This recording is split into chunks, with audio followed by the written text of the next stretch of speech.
Order, please. We'll begin the daily routine. Presenting reading petitions. The Honourable Member for Annapolis. Signed by 120 post-secondary students in this province who are concerned and want a reduction in tuition fees, and I have affixed my signature to it. Petition is tabled. The Honourable Member for Timberley Prospect. Thank you, Mr. Speaker. I have a petition here from 120 post-secondary students who are concerned about the tuition fees, and they have the whereas clause that has been read earlier by my learned friend, so I won't repeat it. I have affixed my signature. Thank you. The petition is tabled. The Honourable Member for Kings West. Mr. Speaker, I beg leave to introduce a petition of 120 post-secondary students in this province who are concerned and want a reduction in tuition fees, and I have affixed my name to this petition. The petition is tabled. The Honourable Leader of the Official Opposition. Thank you, Mr. Speaker. I beg leave to table a petition, the operative clause, which reads, therefore, your petitioner call upon the Legislative Assembly of Nova Scotia to legislate a progressive reduction of tuition fees at Nova Scotia's public post-secondary institutions, increase post-secondary education funding, implement a system of needs-based non-repayable grants, and call on the federal government to restore federal funding for post-secondary education and to negotiate a national agreement on standards of quality, accessibility, and mobility for post-secondary education. There are 120 signatures of students from around the province, Mr. Speaker, and I have affixed my signature. Thank you. The petition is tabled. Presenting reports of committees. Tabling reports, regulations, or other papers. The Honourable Minister of the Environment and Labour. Thank you, Mr. Speaker. I beg leave to table a report entitled the Workers' Compensation Board 2004 Annual Report. Thank you. Report is tabled.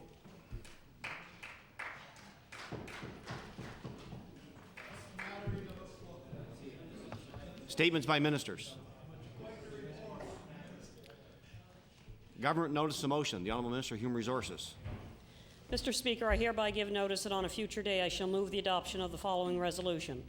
Whereas Nova Scotians have a rich history of volunteering and community involvement and can be found helping out in many endeavours from soup kitchens to fire departments, hospices to libraries, volunteers strengthen our communities. And whereas the Government of Nova Scotia is committed to recognizing volunteerism already carried out by many public servants and to encourage even more community involvement. And whereas the week of April 17th to 23rd is National Volunteer Week, therefore be it resolved that all members of the House acknowledge and honour the valuable contributions that public servants make to their communities across the province through volunteerism. Mr. Speaker, I request waiver of notice and passage without debate. Request for waivers. Is agreed? All those in favour say aye. Contrary-minded, nay. Motion is carried. The Honourable Minister of the Environment and Labour. Thank you, Mr. Speaker. I'd like to make a request to do an introduction before reading the resolution. Yes. And joining us in the gallery today and in the Speaker's gallery are two environmentally conscious young Nova Scotians who have been recognized for their efforts with $5,000 scholarships from the Toyota Earth Day Scholarship Program. Christy McClelland is a student at Oxford Regional High School in Oxford, and Sarah Massoud is a student at Sacred Heart School in Halifax. Christy is being recognized for leading the building of an informative nature trail in an ecologically sensitive area near her school. And Sarah is a member of her school's environmental committee, which leads a recycling program, fundraising, and raising awareness among students and staff. Both students make the environment a priority while maintaining excellent grades and pursuing a host of other extracurricular activities. And I'd like to ask these young ladies to rise and receive a warm welcome from the members of this House, as well as our thanks.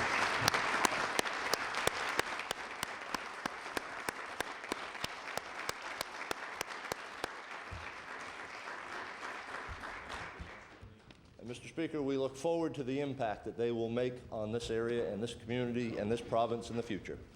Mr. Speaker, I hereby give notice on a future day I shall move the adoption of the following resolution.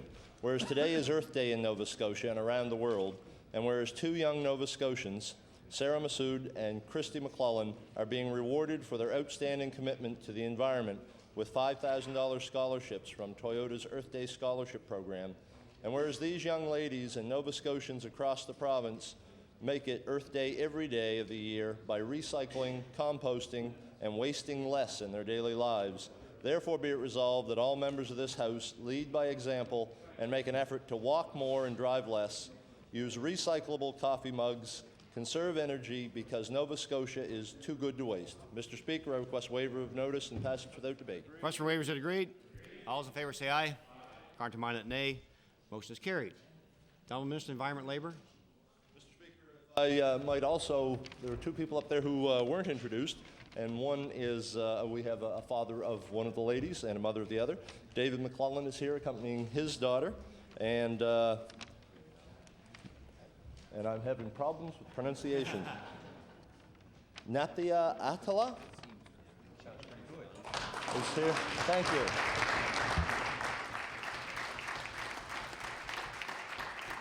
Certainly welcome our special guests to the gallery today, and congratulations to the two young girls. Christy, by the way, is from Cumberland South, Oxford, Nova Scotia. Little plug there for Cumberland South. Congratulations, girls. Thank you. The Honourable Minister of Education. Mr. Speaker, I hereby give notice that on a future day I shall move the adoption of the following resolution. Whereas Thomas Bent of Dartmouth, a Southdale North Woodside grade 6 student, attended a prestigious people-to-people leadership forum in Washington, D.C. during March break. And whereas Thomas was nominated by his school principal, Jane Matheson, was the only Canadian of the 164 students chosen to attend the event, which was first set up in the 1950s by former U.S. President Dwight Eisenhower. Whereas Thomas participated in small group discussions and exercises relating to leadership development strategies, how decisions are made, and how consensus is built.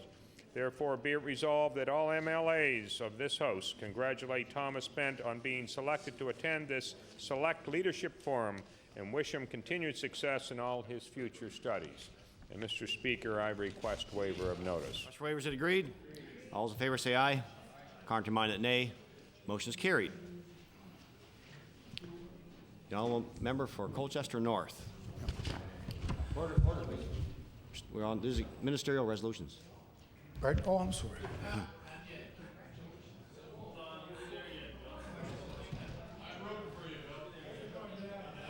No further government notices. Introduction to bills. The Honourable Member for Cole Harbour Eastern Passage. Thank you, Mr. Speaker. I beg leave to introduce a bill entitled An Act to Amend Chapter 5 of the Acts of 1993, the Freedom of Information and Protection of Privacy Act. Hear, hear. The Honourable Member for Cole Harbour Eastern Passage begs leave to introduce a bill entitled An Act to Amend Chapter 5 of the Acts 1993, the Freedom of Information and Protection of Privacy Act. Give those to the other House leaders. Bill 163, entitled An Act to Amend Chapter 5 of the Acts of 1993, the Freedom of Information and Protection of Privacy Act. Order this bill be read a second time to future date. The Honourable Member for Cape Breton South. Mr. Speaker, I beg leave to introduce a bill entitled An Act to Amend Chapter 27 of the Acts of 2000, the Employment Support and Income Assistance Act.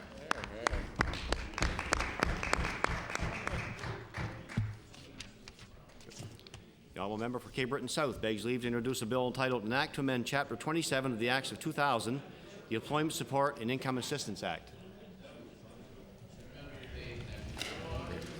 Bill 164, entitled An Act to Amend Chapter 27 of the Acts of 2000, the Employment Support and Income Assistance Act. Order this bill be read a second time at a future date. The Honourable Minister of Education. Thank you, Speaker. I beg leave to introduce an act to amend Chapter 1 of the Acts of 1995-96, the Education Act.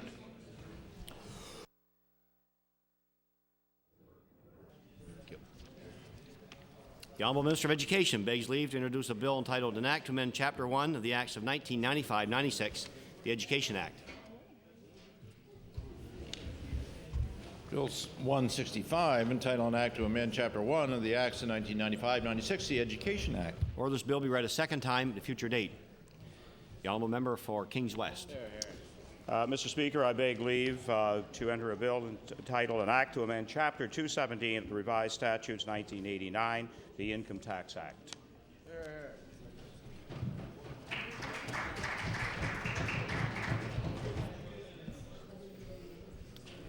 The Honourable Member for Kings West begs leave to introduce a bill entitled An act to amend Chapter 217 of the Revised Statutes 1989, the Income Tax Act. Bill 166, entitled an act to amend Chapter 217 of the Revised Statutes 1989, the Income Tax Act.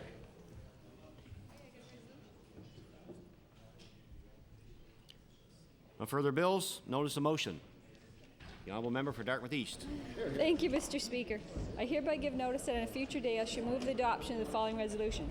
Whereas today is Earth Day, the largest, most celebrated environmental event worldwide, and whereas more than 6 million Canadians join 500 million people in over 180 countries in staging events and projects to address local environmental issues. Order, please. The honourable member for Dartmouth East has the floor. And whereas there are many activities taking place to celebrate this very important event, such as recycling, water conservation, cleanups, walks, and tree planting, to name but a few. Therefore, be it resolved that this government commend all those people across Nova Scotia and around the world for doing their part in bringing awareness to the environmental issues our Earth is facing. And Mr. Speaker would ask for a waiver of passage. Question for waivers, it agreed? All those in favour say aye. Contrary-minded, nay. Motion is carried. The honourable member for Halifax Clayton Park. Thank you very much, Mr. Speaker. I hereby give notice that on a future day I shall move the adoption of the following resolution. Whereas Sacred Heart student Sarah Massoud is one of only 2 Atlantic Canadians to be awarded the prestigious $5,000 Toyota Earth Day Scholarship in 2005, and whereas Sarah, a resident of Clayton Park West, is an active volunteer in her church, school, and community, and still finds time to participate in the annual Sacred Heart musicals and sing in their award-winning choir. And whereas she's been identified as one of Canada's emerging environmental leaders for her local work on environmental challenges and her innovative scientific study through the Shad Valley program at the University of Waterloo, therefore be it resolved that all members of this House recognize Sarah Massoud for her caring and commitment to the environment, to her studies, and to her friends, and wish her every success in the future. Mr. Speaker, I ask for waiver of notice and passage without debate. Question for waivers, it agreed? All those in favour say aye. Contrary-minded, nay. Motion is carried. The honourable member for Colchester North. Go get him, Bill. I'll take my turn, Mr. Speaker. Mr. Speaker, I hereby give notice that on a future day I shall move the adoption of the following resolution. Whereas Tatamagouche area residents and community groups can expect a volunteer boost from the National Youth Organization Katimavik, and whereas consisting of 33 young members ages 17 to 21, Katimavik has established a 7-month commitment to volunteer their time to local residents and groups, and whereas participants in the program work on leadership skills, environment, healthy living, and exposure to a different culture. Therefore, be it resolved that all members of this House welcome the Katimavik members of Tatamagouche and thank them for their volunteer work in this community. Mr. Speaker, request waivers. Question for waivers, it agreed? All those in favour say aye. Contrary-minded, nay. Motion is carried. Order, please. The honourable member for Hants East. Thank you, Mr. Speaker. I hereby give notice that on a future day I shall move the adoption of the following resolution. Whereas this Conservative government's Department of Natural Resources has recommended the delisting of wildlife management areas and sanctuaries totaling 72,000 hectares. And whereas today, April 22nd, is the 35th anniversary of Earth Day, and more than 6 million Canadians are joining 500 million people in over 180 countries in staging events and projects to address local environmental issues. And whereas the residents of Nova Scotia value their natural spaces and appreciate the need for more lands to be protected by this government, therefore be it resolved that this House urges the Conservative government to listen to Nova Scotians and create more protected wildlife spaces and nature reserves so current and future generations may continue to enjoy their natural environments for many, many years to come. Mr. Speaker, I request waiver, notice, and passage without debate. Here, no. Notice is tabled. The honourable member for Halifax Citadel. Thank you, Mr. Speaker. Mr. Speaker, I hereby give notice that on a future day I will move the adoption of the following resolution. Whereas Nova Scotia will host an international conference titled Rethinking Development, Local Pathways to Global Well-Being on June 20th to 24th at St. Francis Xavier University in Antigonish, and this conference will profile exemplary models of development worldwide in 4 areas: environmental preservation, cultural and social cohesion, good governance, and sustainable and responsible economic development. And whereas this conference will be addressed by Their Excellencies, the Governor-General of Canada, the Right Honourable Adrian Clarkson, and John Ralston Saul, and will be attended by a high-level ministerial delegation from the Kingdom of Bhutan and by delegates from 25 other countries.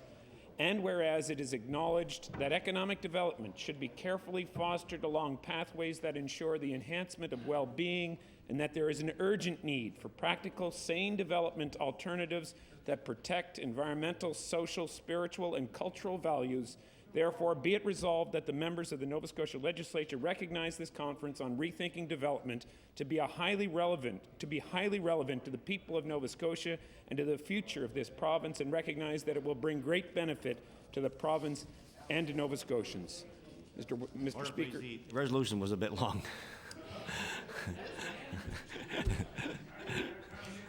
Version as well. It was a very nice one, though. Order, please. All member Kings North. Sorry. Table. The all member Kings North. Mr. Speaker, I hereby give notice that on a future day I shall move the adoption of the following resolution. Whereas Valley Regional Hospital psychologist Robin McGee was the recipient earlier this year of the first IWK Children's Hospital Award for outstanding practice in clinical psychology. And whereas Dr. McGee practices privately as well but is recognized for strong leadership. And whereas Dr. McGee's award was for developing comprehensive clinical protocols for the diagnosis and treatment of attention deficit hyperactivity disorder. Therefore, be resolved that Dr. Robin McGee be commended by all MLAs in the Nova Scotia Legislature for her research and for becoming the initial winner of the IWK Children's Hospital Award for outstanding practice in clinical psychology. I request waiver. Request for waivers, is it agreed? All those in favor say aye. Contrary-minded, nay. Motion is carried. The Honourable Leader of the Official Opposition. Thank you, Mr. Speaker. I hereby give notice that on a future day I shall move the adoption of the following resolution. Whereas the 6th Annual 2005 Robert Merit Awards were presented at the Theatre Nova Scotia ceremony on Monday, March 21st at Alderney Landing Theatre. And whereas the Merit Awards recognize high achievement and celebrates excellence in theatre in the province of Nova Scotia, and whereas Val Tyner and Cliff Tyner were winners of the esteemed 2005 Merit Award for their many years of dedication and commitment as volunteers with Dartmouth Players. Therefore, be it resolved that the members of this House of Assembly extend congratulations to Val Tyner and Cliff Tyner on being awarded this distinguished award and commend them for their efforts and support of theatre in the community. And, Mr. Speaker, I would request waiver and passage without debate. Waivers, is agreed? All those in favor say aye. Contrary-minded, nay. Motion is carried. The Honourable Member for Cape Breton South. Here, here. Mr. Speaker, I hereby give notice on a future day I shall move the adoption of the following resolution. Whereas on Friday, May 6th, a Yom HaShoah Holocaust Memorial Service will take place at the Temple Sons of Israel Synagogue, Whitney Avenue in Sydney. And whereas this year Philip Reitman returns to Sydney to recount the horrors he endured at the hand of the Nazis during World War II as a prisoner of Auschwitz, Birkenau, and Dachau, where he lost his entire family to the gas chambers. And whereas in this year of the veteran, candles will be lit by members of the Royal Canadian Legion before the Friday evening Sabbath service. Therefore, be it resolved, members of the Legislature of the Province of Nova Scotia honor the memory of those who perished in the Holocaust and those who liberated Europe from this horrible dark time by never forgetting and through a dedication to democracy and human rights. I'd ask for waiver, Mr. Speaker, and passage without debate. For waiver, it's agreed. All those in favor say aye. Contrary-minded, nay. Motion is carried. The Honourable Member Cape Breton. The Honourable Member Cape Breton West. Thank you, Mr. Speaker. Mr. Speaker, I hereby give notice that on a future day I shall move the adoption of the following resolution. Whereas volunteerism is a lifeline to a successful community, and whereas Leroy and Barbara Peach of Port Morion, Cape Breton County have excelled as community-minded volunteers, and whereas Leroy Peach and Barbara Peach have been awarded the Lieutenant Governor's Medals for their outstanding volunteer efforts with the Heart and Stroke Foundation of Nova Scotia. Therefore, be it resolved that all members of the House of Assembly recognize and congratulate Leroy Peach and Barbara Peach for their outstanding contribution to the Heart and Stroke Foundation of Nova Scotia. And I would ask for a waiver of notice and passage without debate. First waivers are agreed. All those in favor say aye. Contrary-minded, nay. Motion is carried. The Honourable Member for Cole Harbour Eastern Passage. Thank you, Mr. Speaker. I hereby give notice that on a future day I shall move the adoption of the following resolution. Whereas the new maritime helicopter for the Canadian military, the Sikorsky H-92 Cyclone, was announced as a replacement for the Sea King helicopter, finally, in November 2004, with the first aircraft to be delivered by 2008. And whereas the Maritime Helicopter Project includes a $45 million training facility to be located at 12 Wing Shearwater and to be opened by 2007 to assist with the training of flight and maintenance crews for the H-92 Cyclone. And whereas on April 21st, 2005, L3 Communications, a partner in the Maritime Helicopter Project, announced at Shearwater that PCL will build the new facility starting in May 2005 and creating 160 construction jobs in the community. Therefore, be it resolved that this House recognize the Maritime Helicopter Project, in particular L3 Communications, for creating economic development opportunities in the Eastern Passage community, and wish them all the best in the construction of the H-92 Cyclone Training Facility. And I ask for waiver, Mr. Speaker. Waivers agreed. All those in favor say aye. Counterminded nay. Motion is carried. The honourable member for Richmond. Monsieur le Président, par la présente, je vous avise qu'une date ultérieure, je demanderai l'adoption de la résolution suivante. Attendu que le personnel et les élèves de l'école Beauport d'Arichat ont récemment reçu une plaque de la JRC pour leur participation au programme Course contre la drogue, attendu que la prévention de la consommation de drogue continue d'être un outil important permettant de faire connaître aux enfants les effets et les conséquences de la consommation de drogue, et attendu qu'une plus grande sensibilisation envers les drogues par la participation à de tels programmes peut réduire la consommation future de drogue par les élèves de l'école Beauport. Il est résolu que tous les membres de cette Assemblée reconnaissent la contribution du personnel et des élèves de l'école Beauport à la sensibilisation et à la prévention de la consommation de drogue par leur participation au programme Course contre la drogue. Monsieur le Président, je demande qu'un avis ne soit pas nécessaire et que la résolution soit adoptée sans délibération. Merci. Speaker, I hereby give notice on a future day I shall move the adoption of following resolution, whereas staff and students of École Beauport and Arishat recently received a plaque of participation from the RCMP for their involvement in the Race Against Drugs program. Whereas drug prevention continues to be an important tool to educate children on the effects and consequences of substance abuse. Whereas increasing drug awareness by participation in such programs may reduce the occurrence of future drug use among students attending École Beauport. Therefore, be it resolved that all members of this House recognize the staff and students of École Beauport for contributing to drug awareness and prevention by participating in the Race Against Drugs program. The Speaker asks for waiver of notice and passage without debate. Request for waivers is agreed. All those in favor say aye. Counterminded nay. Motion is carried. The honourable member for Colchester, Muscatawbet Valley. Thank you, Mr. Speaker. I hereby give notice that on a future day I shall move the adoption of the following resolution. Whereas earlier this winter at a farm in South Branch, Colchester County, an oddity in the birth of cows transpired. And whereas 3 cows, all females, were born to an adult Holstein heifer, and according to a professor in reproductive technology at the Nova Scotia Agriculture College, approximately 1 in every 50,000 cows produces triplets. Whereas Professor Leslie McLaren said the births in Upper Stewiacke Valley were quite uncommon on 2 fronts. 1, that they were triplets, and 2 being they were all females, noting Holsteins have a far greater chance of producing twins than beef breeds do. Therefore, be it resolved that congratulations be extended to all members of this Legislative Assembly, to David and Marjorie Law, on this unique birthing episode on their farm, and wish them continued success with their dairy farm and their 75 milking Holsteins. And Mr. Speaker, I would request waiver of notice and passage without debate. Waivers is agreed. All those in favor say aye. Contrary minded say no. Motion is carried. Down member for Cape Breton Centre. Thank you, Mr. Speaker. Mr. Speaker, before I read this notice of motion, I've got to say I do it understanding the rights and privileges accorded to me as a member of this legislature, and I do it under duress. I hereby give notice on a future day I shall move the adoption of the following resolution. Whereas the Richard Doubleday Memorial Award recognizes a legendary old-timers hockey player in the St. Margaret's Bay area.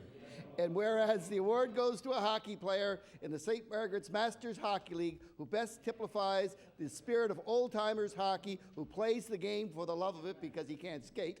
And whereas Bill Estabrooks has been selected this year's recipient of the Richard Doubleday Award.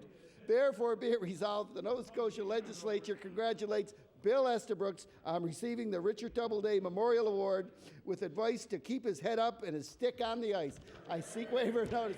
Request for waivers, is it agreed? All those in favor say aye. Contrary-minded, nay. Motion is carried.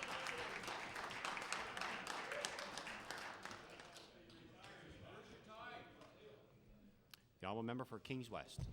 Mr. Speaker, I hereby give notice on a future day I shall move the adoption of the following resolution. Whereas the Adams Rink won the Labatt Tankard Provincial Men's Curling Championship at the Bridgewater Curling Club, and whereas that championship was the first Nova Scotia title for Kelly Mittelstadt, it was the third for Sean Adams and Craig Burgess, and the fourth tankard for Paul Fleming. And whereas the Adams Rink went on to proudly represent Nova Scotia at Tim Hortons Brier and reached the championship game, which gave him a berth in the 2006 Olympic trials, therefore be it resolved that members of this House congratulate Sean Adams, Craig Burgess, Paul Fleming, and Kelly Mittelstaff on a successful season and extend best wishes at the Olympic trials this December in Halifax. Mr. Speaker, I ask for waiver of notice and passage without debate. Question for waivers, is it agreed? All those in favor say aye. Contrary-minded, nay. Motion is carried. The honourable member for Pictou East. Thank you, Mr. Speaker. I hereby give notice that on a future day I shall move the adoption of the following resolution. Whereas Churchville, Pictou County native Scott Brennan has amply demonstrated his unique and talented hockey skills throughout his minor hockey career, and whereas Scott is listed as a potential first-round draft choice in the upcoming Quebec Major Junior A Hockey League draft scheduled for June 6th in Chicoutimi, Quebec.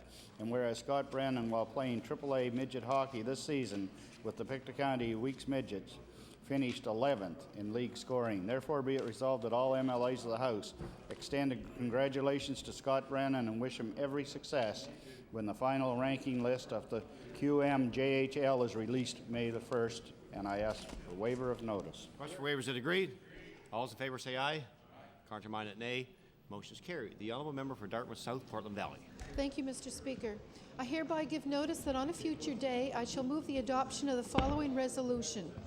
Whereas the Christchurch Players presented Joseph and the Amazing Technicolor Dreamcoat February 24th to 26th, 2005, and whereas dozens of parishioners and friends of Christ Anglican Church Dartmouth were involved as cast, production crew, and technical experts, with Larry Graham as director and Candice Vieira as producer, and whereas packed audiences enjoyed every performance, especially the talents of Jonathan Mailman, Debbie Thompson, and Archdeacon Paul Smith, therefore be it resolved that the Nova Scotia Legislature congratulate the Christchurch Players for their successful run of Joseph and the Amazing Technicolor Dreamcoat.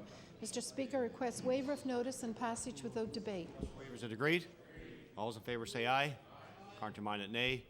Motion is carried. The honourable member for Preston. Thank you, Mr. Speaker. Mr. Speaker, I hereby give notice on a future day I shall move the adoption of the following resolution. Whereas Deacon Rosemary Brooks, Vice President of the African United Baptist Association Women's Institute and the East Preston Seniors Citizens Club is highly regarded for her endless commitment in her community. And whereas Deacon Brooks has been recognized for her volunteer work by the YWCA and Elizabeth Fry, Rebel with a Cause. And whereas Deacon Brooks was inducted... Order, please.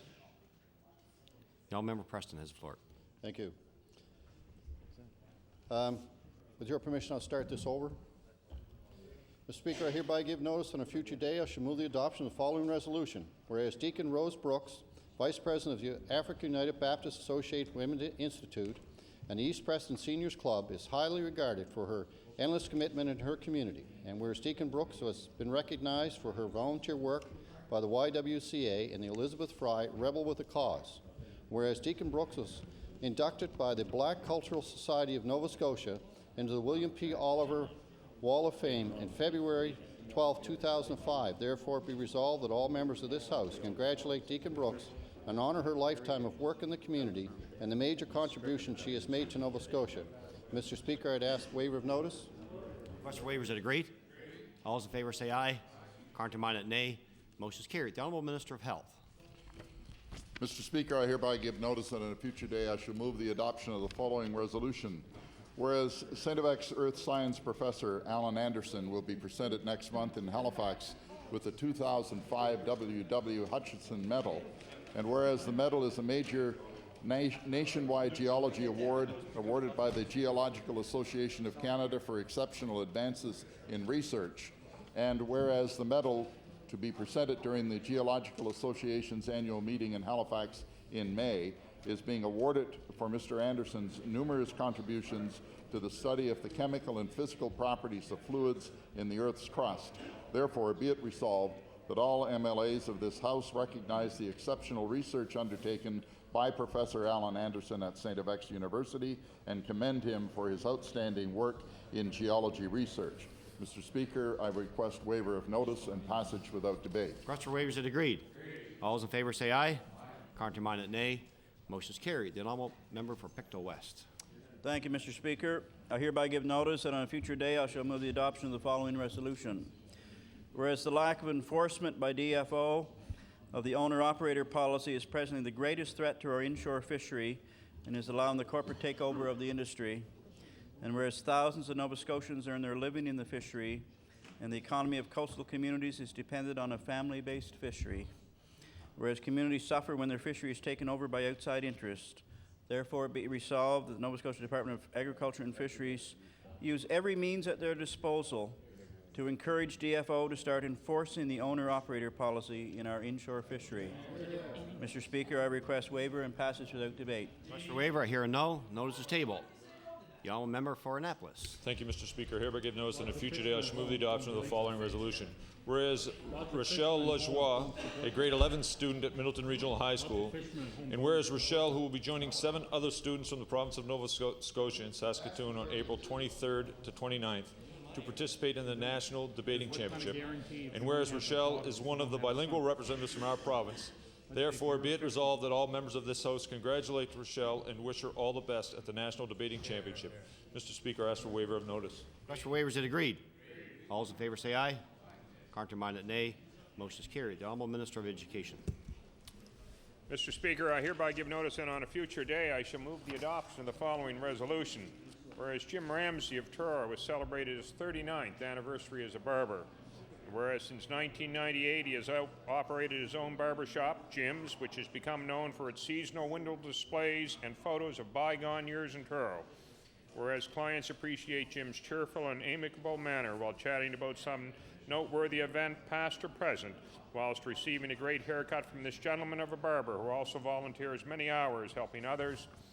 Therefore, be resolved that all members of this House congratulate Jim Ramsey on his 39 years of barbering and wish him continued health and happiness. And Mr. Speaker, I request waiver of notice and passage without debate.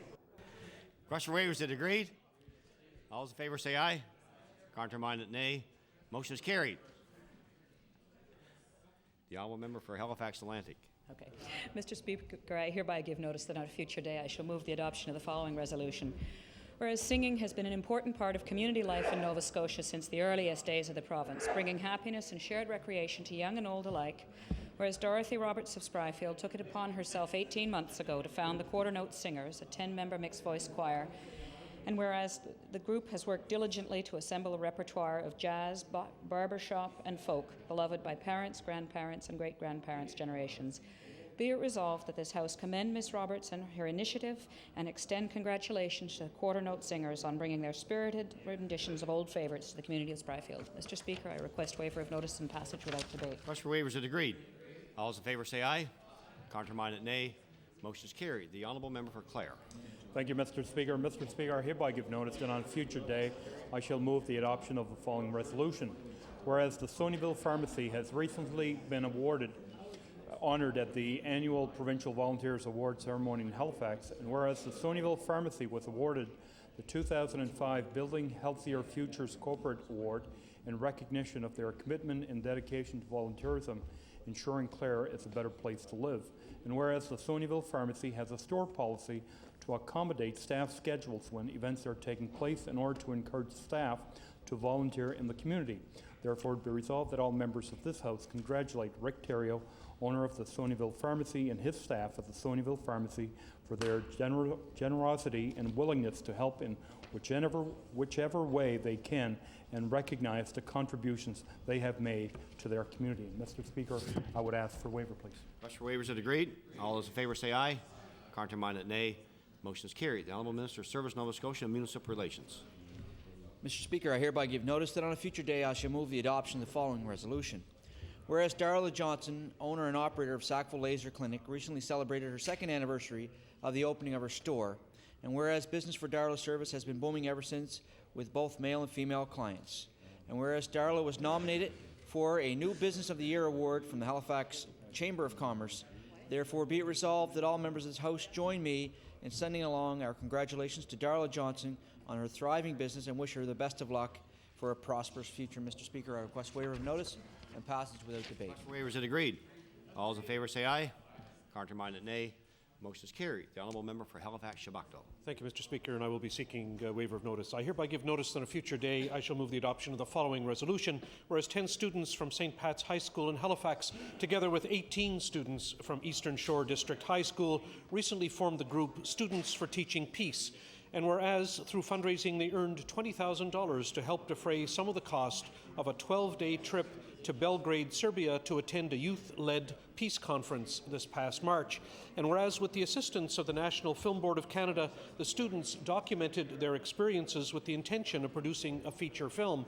Now therefore be it resolved that this House congratulate the students, teachers and organizers who made it possible for the students from St. Pat's High and Eastern Shore District High School to attend the peace conference in Belgrade, Serbia, and acknowledge this significant learning experience. Mr. Speaker, I seek waiver of notice and passage without debate. Request for waiver is agreed. All those in favour say aye. Contrary-minded, nay. Motion is carried. The Honourable Member for Digby Annapolis. Thank you, Mr. Speaker. Mr. Speaker, I hereby give notice that on a future day I shall move the adoption of the following resolution. Whereas the people of Digby Annapolis who live between Digby and Weymouth on Old Highway Number 1 are living approximately 20 feet off this road. The Honourable Member for Digby Annapolis has the floor. Whereas the people in Digby Annapolis who live between Digby and Weymouth on Number 1 Highway are living approximately 20 feet off of this road. And whereas this road is being used by heavy traffic coming off the 101, and recently 2 trailer trucks have gone off this road, barely missing school children getting off the bus and also the homes that they live in. Whereas for 30 years people have been asking for a new controlled access highway in this area, and now people are afraid to go to sleep in their homes at night, not knowing when a trailer truck will be coming through it. Therefore, be it resolved that this government put that piece of the 101 highway on its priority list, because the federal government is ready to help as soon as this government gives its okay and signs on the dotted line of the contract. Mr. Speaker, I ask for waiver of notice and passage without debate. Question waiver is agreed. I hear a no. Notice is tabled. The Honourable Minister of Justice. Thank you, Mr. Speaker. I hereby give notice that on a future day I shall move the adoption of the following resolution. Whereas the Blue Nose 2 is known as Nova Scotia's sailing ambassador and is recognized all over the world for her beauty and grace. And whereas Classic Boat magazine published a special edition to commemorate the 200th issue in February 2005 and marked this occasion by ranking the top 200 classic boats. And whereas Classic Boat magazine named Lunenburg's Blue Nose 2 the #1 classic boat as featured in its magazine over the past 200 issues. Therefore, be it resolved that all members of the House celebrate our sailing ambassador, the Blue Nose 2, for being recognized by Classic Boat magazine as the premier classic boat. And I seek waiver of notice and passage without debate. Question for waiver is agreed. All those in favour say aye. Contrary-minded, nay. Motion is carried. The Honourable Member for Dartmouth North. Thank you, Mr. Speaker. I hereby give notice that on a future day I shall move the adoption of the following resolution. Whereas the Salvation Army has an international reputation as a Christian organization that assists people in need, and whereas the Salvation Army locally often is first on the scene to assist persons with addictions, persons in need of shelter, and persons who have been struck by disaster. And whereas the Salvation Army is celebrating its 120th anniversary of Christian service and community outreach in 2005, therefore be it resolved that the Nova Scotia Legislature congratulate the Salvation Army on its 120th anniversary and wish the Salvation Army continued success on its commitment to help persons in need locally as well as internationally. And Mr. Speaker, I request waiver and passage without debate. Question waiver is agreed. All those in favour say aye. Contrary-minded, nay. Motion is carried. The honourable member for Victoria the Lakes. Mr. Speaker, I hereby give notice that on a future day I shall move the adoption of the following resolution. Whereas on September the 5th, 1905, Local 1588 of the United Brotherhood of Carpenters and Joiners of America was granted its charter to represent carpenters on Cape Breton Island. And whereas for 100 years, Local 1588 has been protecting the rights of workers in Cape Breton. And whereas Local 1588 will be celebrating their 100th anniversary at a gala banquet and dance on October the 8th, 2005, therefore be it resolved that all members of this House congratulate Local 1588 for 100 years proud and strong. Mr. Speaker, I ask for waiver and passage without debate. Request for waivers that agree. All those in favour say aye. Contrary-minded, nay. Motion is carried. The Honourable Minister of Human Resources. I hereby give notice that on a future day I shall move the adoption of the following resolution.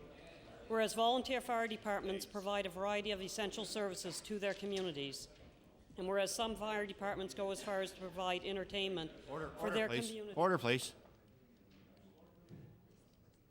The Honourable Minister of Human Resources has the floor. Whereas some fire departments go as far as to provide entertainment for their communities through their fire department band, and whereas the Bridgewater Fire Department established its first band in 1869, therefore be it resolved that all members of this House extend congratulations to the Bridgewater Fire Department band for providing an excellent contribution to the musical life of the community since 1869.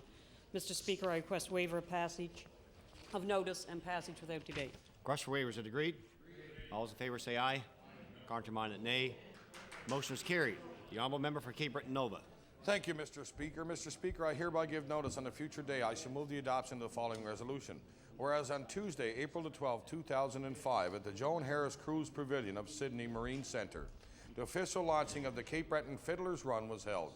And whereas this event was consisted of a youth run, a marathon, a half marathon, a 10-kilometer run, and a 5-kilometer community health challenge. And whereas the goal of the run is to raise approximately $40,000 for the Cape Breton Regional Hospital, which will go towards purchasing incubation equipment for the neonatal unit. Therefore, be it resolved, the members of the Legislative Assembly congratulate the organizing committee of the Cape Breton Fiddlers Run on an event that will go a long way in promoting healthy and active living in our community, and one that will put Cape Breton on the running map for years to come. Mr. Speaker, I request a waiver of notice and passage without debate. Request for waivers that agreed. All those in favour say aye. Contrary-minded, nay. Motion is carried. The honourable member for Richmond. Speaker, I hereby give notice on a future day. I shall move the adoption of the following resolution. Whereas Dolores Boudreau, a resident of Arishat, performed during the ECMA weekend at the Sydney Civic Centre for Radio's Acoustic Cafe on the opening night of the festivities. Whereas Dolores is a soloist whose music is a reflection of her Acadian roots. Whereas Dolores Boudreau contributed her time and abilities to the 17th annual ECMA gathering by participating in the festivities surrounding the awards. Therefore be it resolved that all members of this House congratulate Dolores Boudreau for her involvement in the 2005 ECMAs and wish her continued success. Speaker, I ask for waiver of notice and passage without debate. Request for waivers that agreed. All those in favour say aye. Contrary-minded, nay. Motion is carried.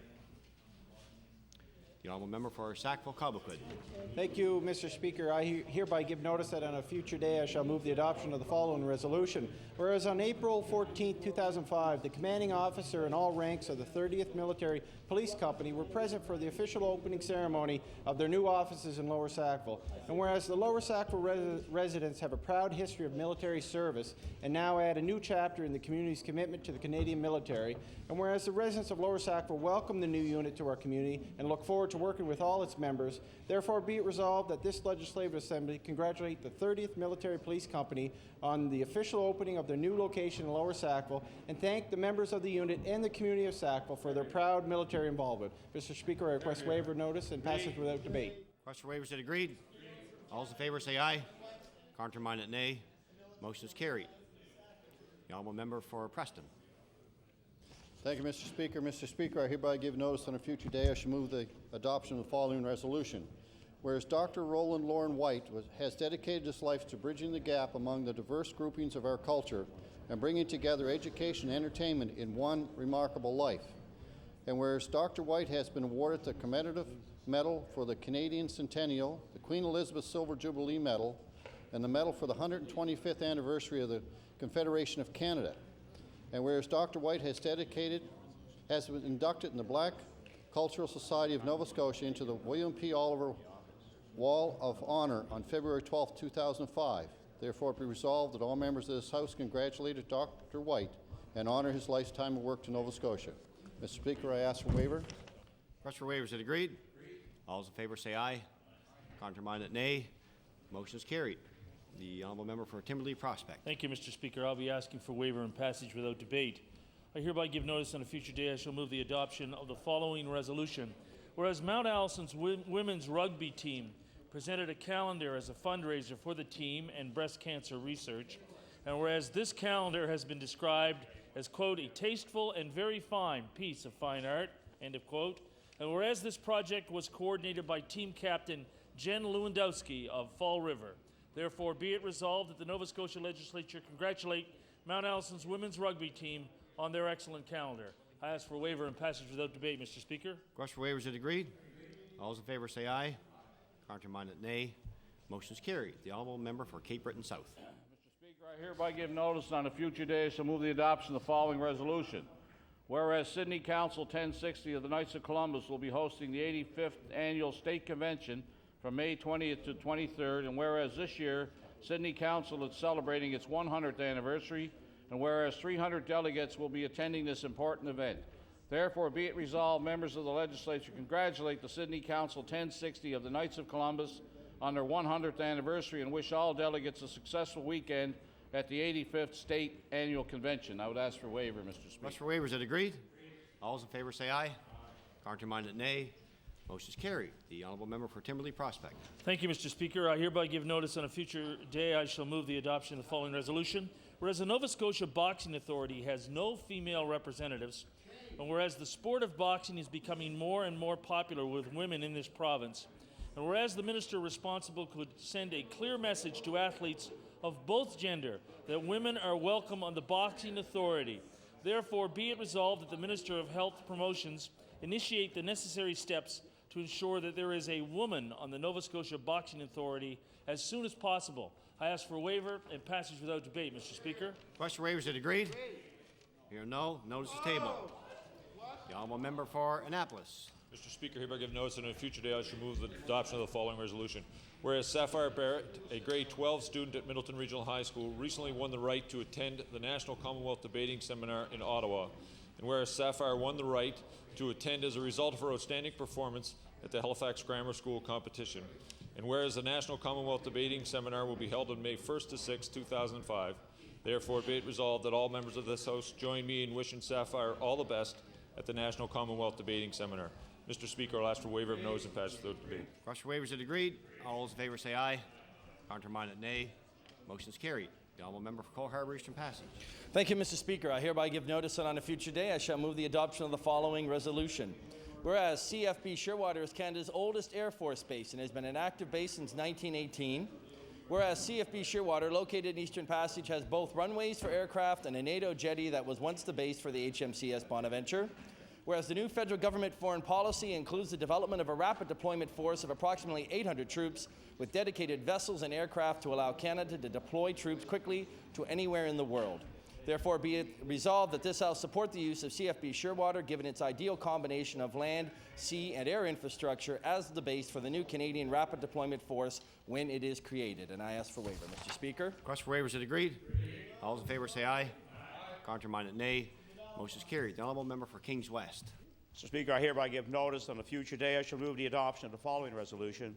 Whereas today is Earth Day, and while Nova Scotia has made progress in the areas of recycling and composting, and whereas Nova Scotia Power continues to spew carbon monoxide and carbon dioxide from its fossil fuel burning plants, despite the fact that Nova Scotia has the highest rate of respiratory diseases, and whereas Nova Scotia should be moving to add more protected spaces to maintain biological diversity, not delist wildlife sanctuaries, therefore be it resolved that the provincial government use Earth Day to reflect upon ways to protect the fragile nature of our planet. Mr. Speaker, I ask for waiver of notice and passage without debate. Request for waiver is agreed. Here are no. Notice is tabled. The honourable member for Glace Bay. Mr. Speaker, I hereby give notice that on a future day I shall move the adoption of the following resolution. Whereas the leader of the NDP party has mysteriously come down with a case of amnesia causing him to forget that it was he and the NDP caucus who supported changes to the long-term care program, which now inflicts more pain on seniors. And whereas some of the new changes brought forward by the Ham government with the blessing of the NDP include increased costs for life-saving medications, ambulance bills, dental work, and hearing aids. And whereas these changes... Order, please. The all member for Glace Bay has the floor. Would the Speaker wish me to start again? Just continue, it's fine, thank you. Whereas these changes are having a negative impact on our most vulnerable citizens in the province, low and middle income seniors, therefore be it resolved that government realize the errors of their way and review the changes, evaluate their impact, and make all necessary adjustments so that low and middle income seniors are not left to suffer as a result of NDP opportunism. Mr. Speaker, I ask for waiver of notice and passage without debate. Waiver. Here are several noes. Notice is tabled. The honourable member for Digby Annapolis. Mr. Speaker, I hereby give notice that on a future day I shall move the adoption of the following resolution. Whereas on April the 1st and 2nd, Digby Career Resource Centre, which is part of the Digby Area Learning Association, held a career fair for the residents of Digby. Whereas this event had 32 displays, which included potential employers, including the Canadian Armed Forces, the Royal Canadian Mounted Police, Converges, and educational facilities, including the Nova Scotia Community College, University St. Anne's, and community agencies, including Digby Area Recreation Commission, Human Resources Development Canada, the Digby Disabilities Partnership, and the Basin Wellness Centre. And whereas well over 200 persons attended this event in Digby Fire Hall, were given the chance to explore potential employment and training opportunities. Therefore be it resolved that the members of this House congratulate the Digby Learning Association, the Career Resource Centre, and organizers Debbie Baltzer and Roxanne Gosson for their efforts in making this event so successful. Mr. Speaker, I ask for waiver, notice, and passage without debate. Request for waivers, it agreed. All those in favor say aye. Contrary-minded, nay. Motion's carried. Orders of the day, government business. The Honourable Government House Leader. Would you please call the order of business, Mr. Speaker? Public bills for second reading. Public bills for second reading. Speaker, would you please call Bill number 160, the University College of Cape Breton Act. Bill number 160. The Honourable Minister of Education.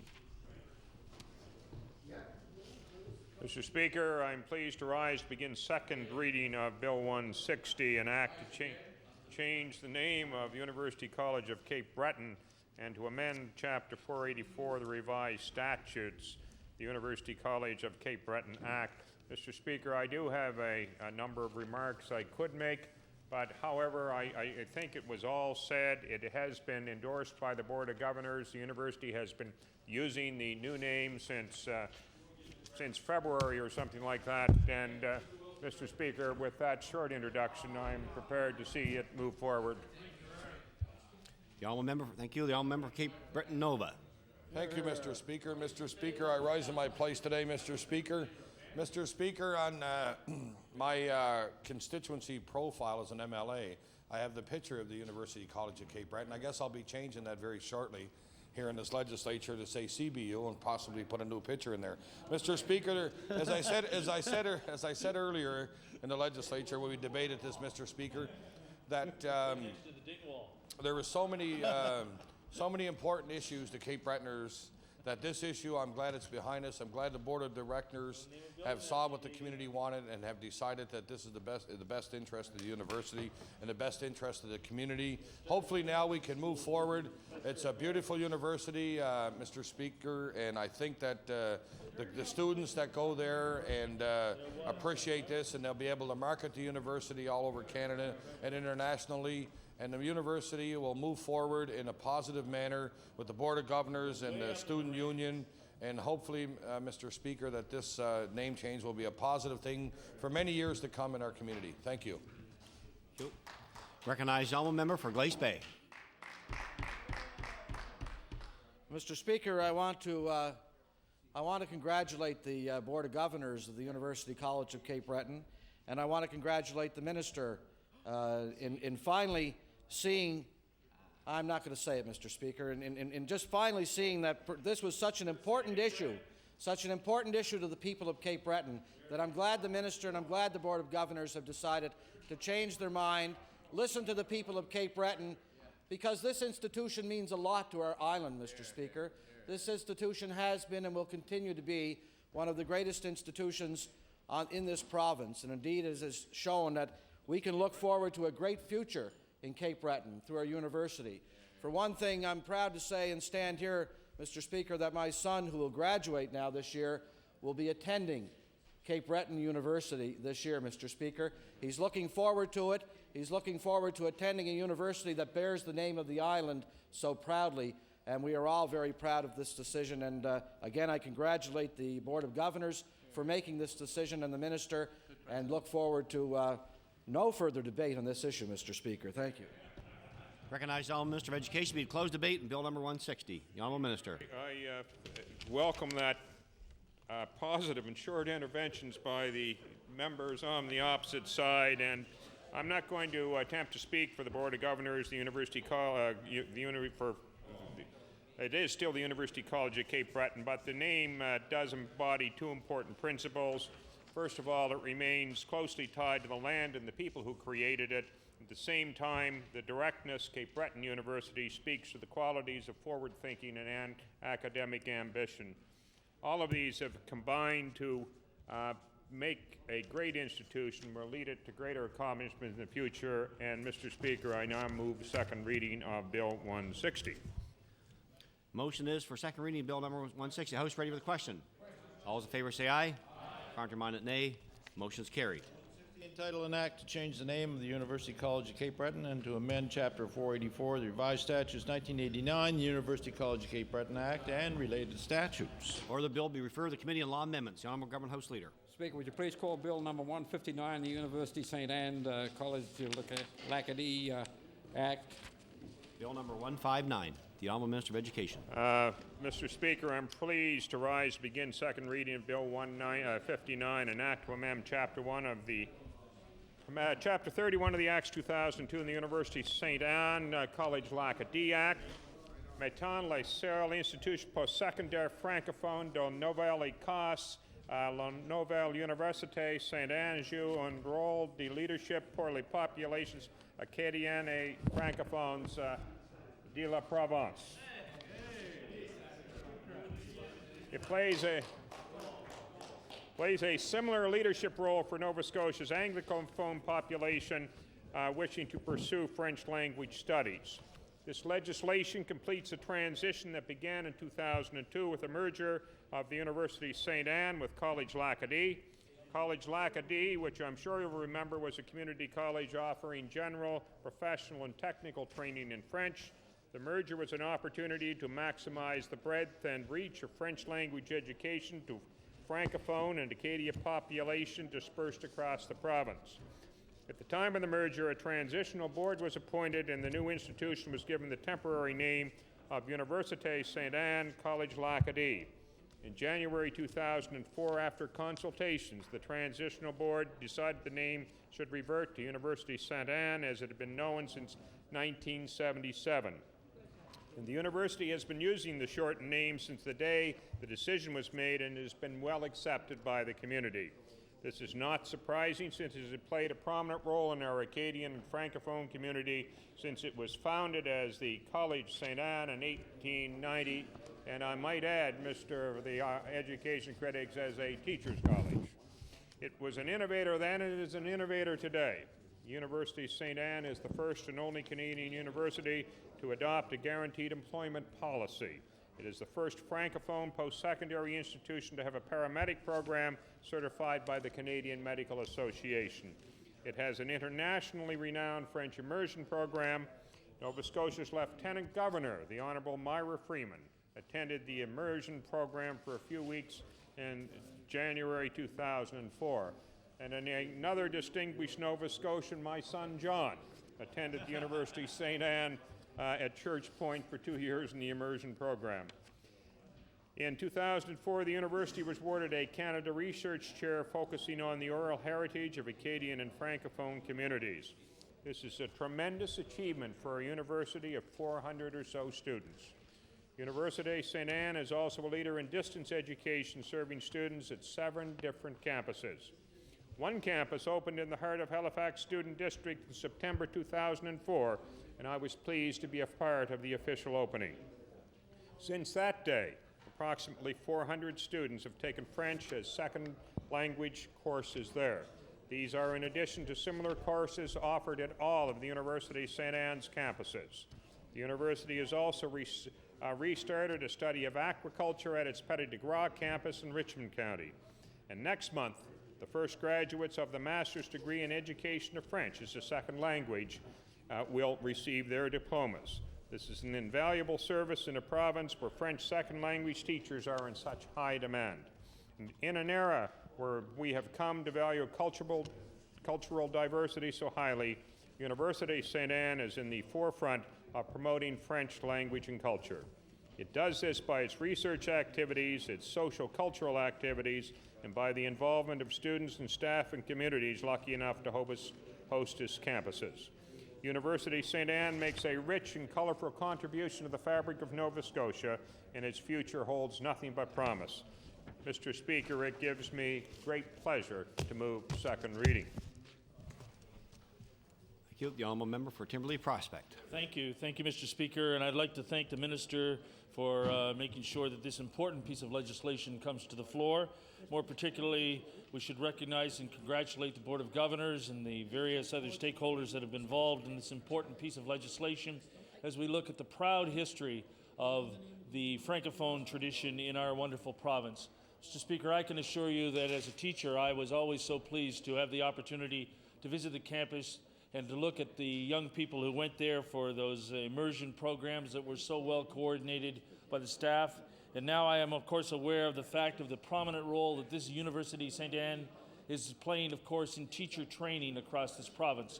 Because, Mr. Speaker, as you're well aware, one of the most popular and one of the most important programs in public schools in this province is French immersion.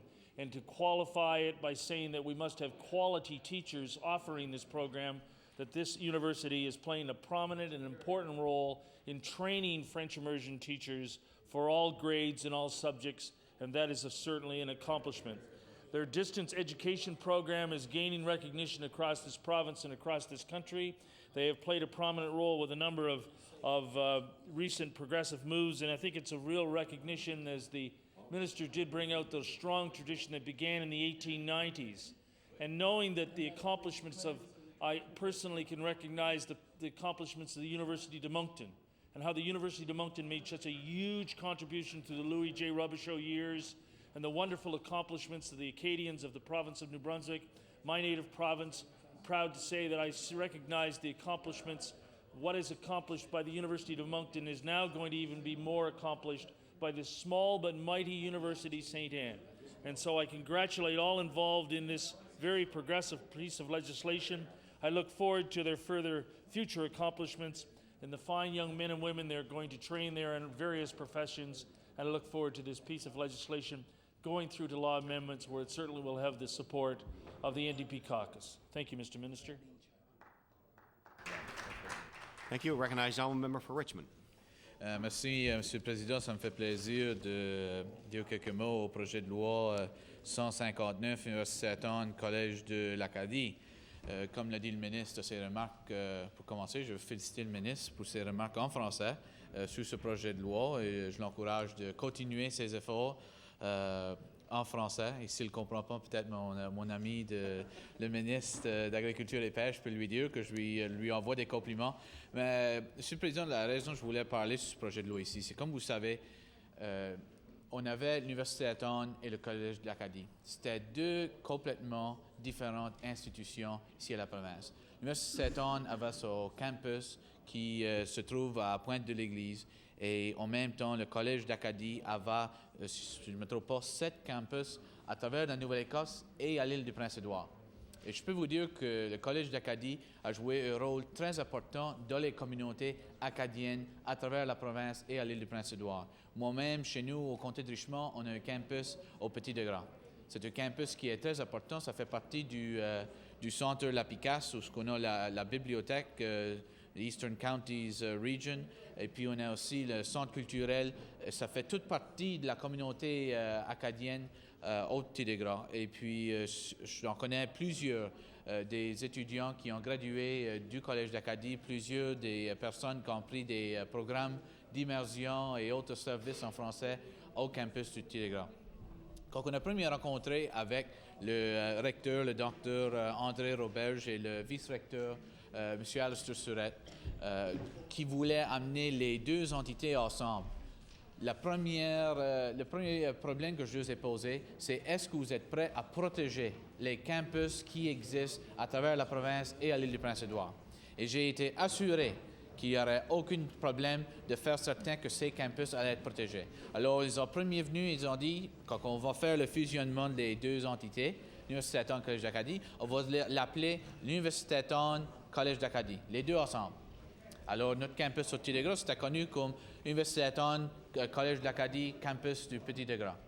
Aujourd'hui, le conseil d'administration a fait la décision de faire la demande au ministre, de faire la demande à cette assemblée, de faire changer le nom de l'institution, qu'aujourd'hui, ce sera seulement connu comme l'Université Saint-Anne. Encore, je prends cette occasion de faire la demande au conseil d'administration, de faire certain qu'avec ce change, qu'on n'oublie pas qu'il c'est absolument nécessaire de protéger les campus qui existent dans les communautés. Je pense qu'il y a Pomquette, il y a Petit-de-Gras, Sydney a un campus, c'est plus à Dartmouth, c'est à Halifax maintenant, à l'ancienne école Beaufort. Tu as Chéticamp, tu as aussi en bas à Tuscott, et puis il y en a une à Pointe-de-l'Église? Il y en a une à Pointe-de-l'Église, et là il y en a une à l'île du Prince-Édouard, je ne m'en rappelle plus si c'est à Summerside ou... Wellington, voilà, c'est là où ça se trouve à l'île du Prince-Édouard. C'est absolument nécessaire de faire ça, ces campus-ci sont protégés parce qu'ils jouent un gros rôle dans nos communautés acadiennes. Parce que, comme vous le savez bien, Monsieur le Président, notre province, elle est longue, d'un bout à l'autre. Et puis, ça se trouve que, pour la plupart, les deux plus grandes régions des communautés acadiennes se trouvent à chaque bout de la province. Alors, c'est important que ces campus continuent à jouer un rôle dans les communautés qui se trouvent pas mal loin du campus principal de l'Université Saint-Anne.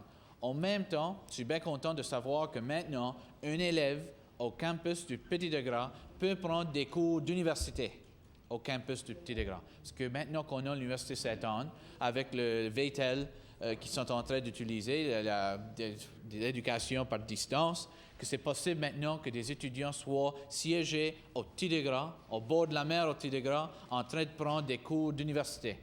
Ça, c'est un grand pas devant pour notre communauté. Je suis certain que c'est la même chose pour l'île du Prince-Édouard et les plusieurs communautés acadiennes à travers la Nouvelle-Écosse. En même temps, le programme d'immersion maintenant se trouve que ça commence à être offert dans nos communautés mêmes. Je suis au courant, Monsieur le Président, qu'il y a plusieurs des fonctionnaires à Port Hawkesbury, des fonctionnaires pour le gouvernement fédéral et provincial qui en profitent des programmes qui sont offerts au campus de maintenance, là qui sera connu comme l'Université Saint-Anne au Petit-de-Gras. Et je suis certain que c'est la même chose dans toutes nos communautés qui se trouvent sur ces campus-ci.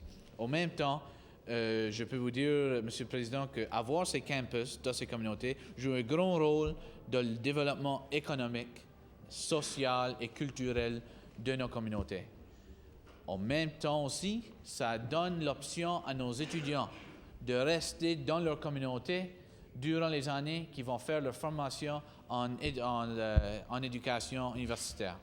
Alors, ça joue un gros rôle, et puis j'espère que l'université, le conseil d'administration, ça va, dans les années à venir, il va y avoir des pressions économiques, comme qui fait face à toutes les institutions universitaires ici en Nouvelle-Écosse. Et j'espère qu'on ne verra pas la journée où, quand il y aura ces pressions économiques, que des décisions seront prises de peut-être couper les services au campus qui se trouve hors de Pointe-de-l'Église ou que les services seront réduits. Alors, j'utilise encore cette occasion pour encourager le conseil d'administration, encourager le ministre de l'Éducation de faire certain qu'avec la nouvelle institution qui sera connue simplement comme l'Université Saint-Anne, qu'on protège ces campus qu'on protège ces communautés, qu'on protège les étudiants qui font partie de ces campus à travers de la province. Je veux encore prendre cette occasion de pas juste féliciter le conseil d'administration sous la direction du Dr André Roberge, qui est le recteur, mais aussi de féliciter les personnes qui font partie des conseils d'administration de tous les campus, qui est connu comme le Collège de l'Acadie, alors qui se trouve dans chaque communauté. Ces personnes ici sont des bénévoles, sont intéressés de la promotion de l'éducation dans nos communautés, de le développement économique, social et culturel, et je veux les féliciter eux-mêmes et je les encourage de continuer d'être impliqués. Pour vous donner un exemple de l'impact économique du campus dans les communautés rurales, ça fait juste quelques semaines qu'on a eu une annonce très importante au campus du Petit-de-Gras. C'est une annonce pour le projet à faire avec les homards. C'est de l'argent qui est venu du fédéral.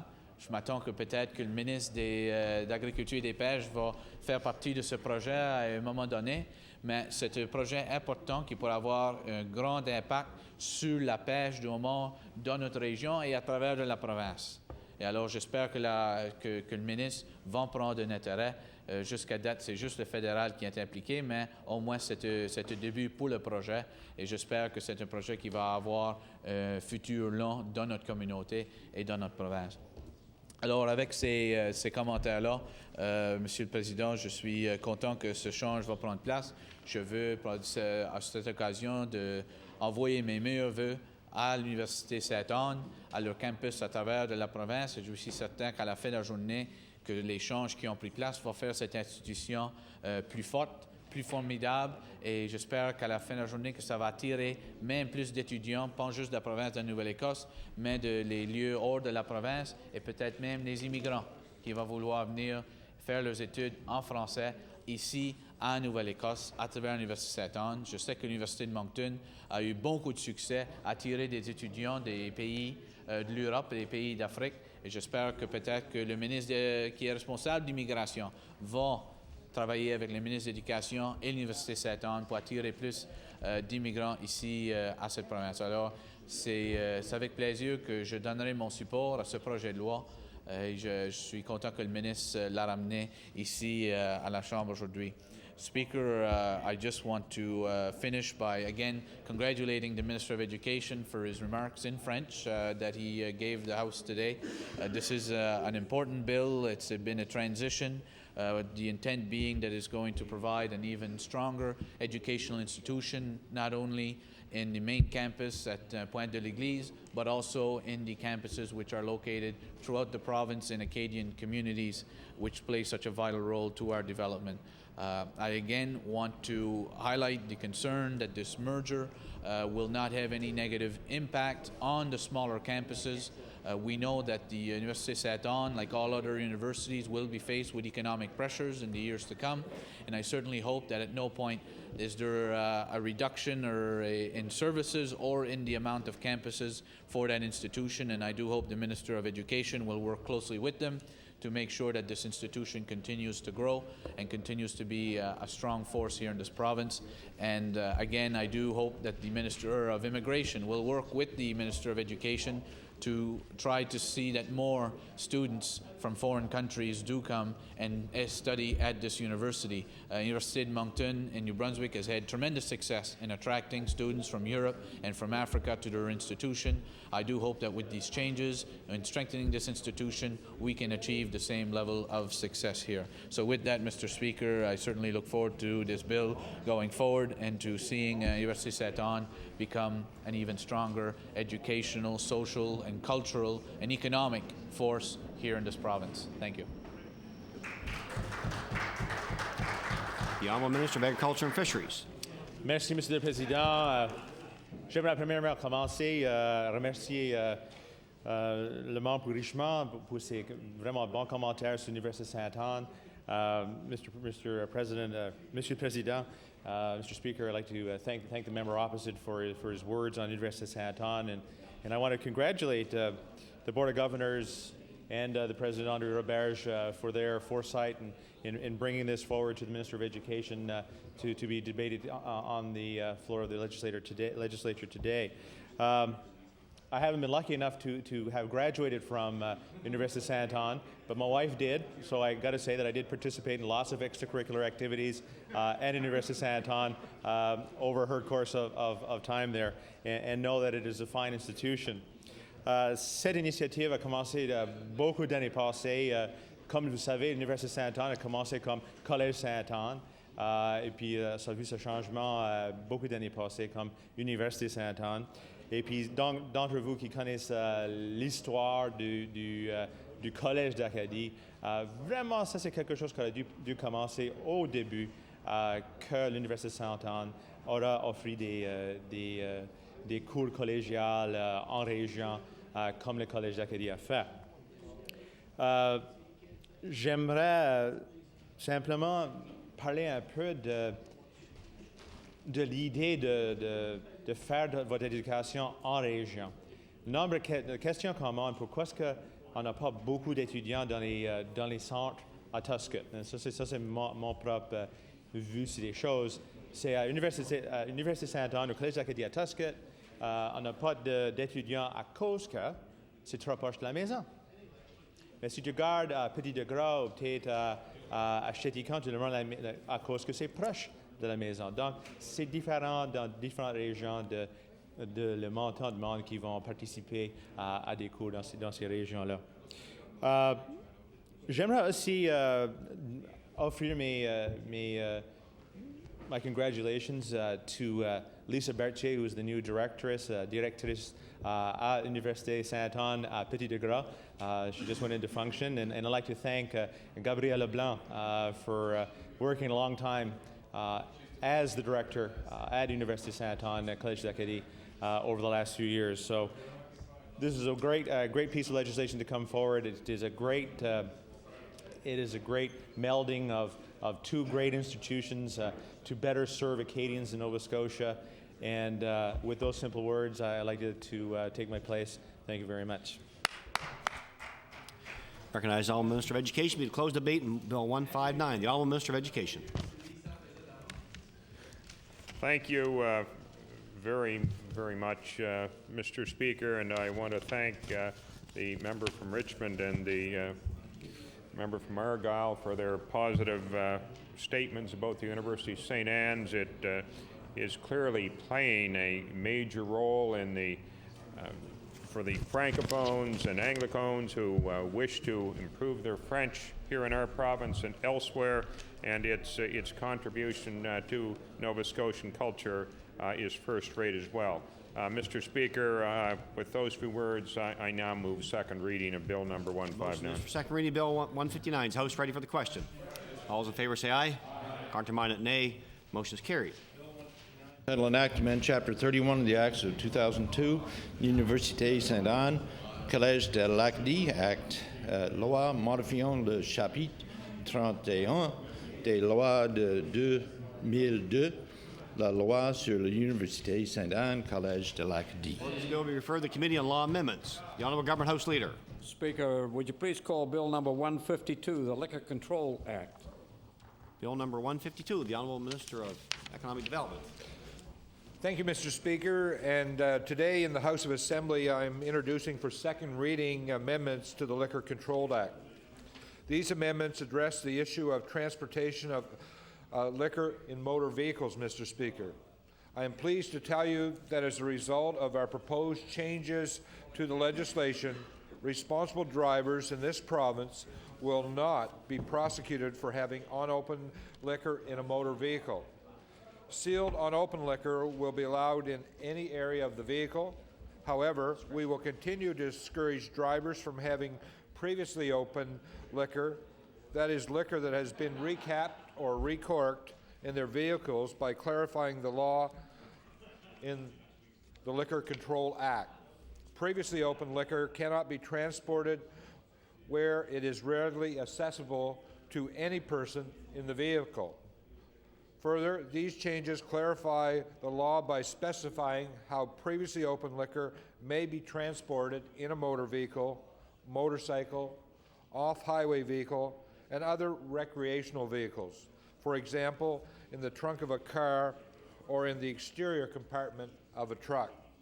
In addition, Mr. Speaker, the Act currently states that liquor can only be transported to a place of residence